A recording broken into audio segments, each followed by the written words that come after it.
জয় মা তারা, জয় শিব তারা। শ্রী কথাতে আমি শ্রী আপনাদের সাথে আজকে আলোচনা করব কিছু তন্ত্র বিষয়ে। আপনার রাশিচক্রে কাল সর্পদোষ আছে কিনা সেটা কি আপনি জানেন?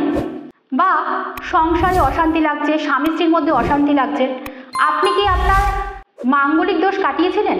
জটক বিচার করিয়ে দেখে নিয়েছিলেন কি যে আপনাদের দুজনে জটক ম্যাচ করছে কিনা? যদি না করে থাকেন তাহলে কিন্তু এই সমস্যাগুলো আপনাকে ফেস করতেই হবে। কাল সর্পদোষ জীবন শেষ করে দেয়। আপনার জীবনে যদি কাল সর্পদোষের প্রভাব থেকে থাকে তাহলে আপনি কিছুতেই অর্থ কিন্তু সেভিংস করতে পারবেন না। পরিবারে আপনার একটার পর একটা অঘটন ঘটতেই থাকবে।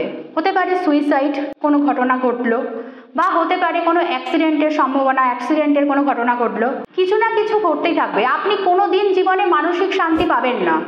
যদি আপনার জন্মছকে কুণ্ডলিতে কোনো দোষ থেকে থাকে তাহলে কিন্তু সেই দোষ অবশ্যই কাটাতে হবে। দোষ নিবারণ না করলে কিন্তু এই সমস্যা থেকে কিন্তু সমাধান পাওয়া যায় না, যতই আপনি হাতে পাথর পড়ুন না কেন।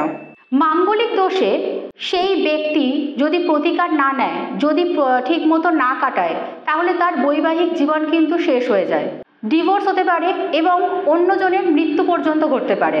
তাই প্রপার ওয়েতে মাঙ্গলিক দোষ কিন্তু অবশ্যই কাটানো দরকার, এবং এর সাথে হনুমান চালিসা পাঠ করা কিন্তু ভীষণ দরকার।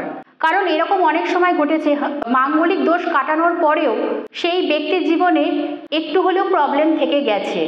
কারণ মাঙ্গলিক দোষ একটা এমন মঙ্গলের যেখানে সমস্যা থাকে, অর্থাৎ আমাদের চতুর্থ ঘর, সপ্তম ঘরে, এই ঘরে যদি প্রবলেম থেকে থাকে তাহলে কিন্তু মানুষের জীবন কিন্তু ছাড়খাড় করে দেয়।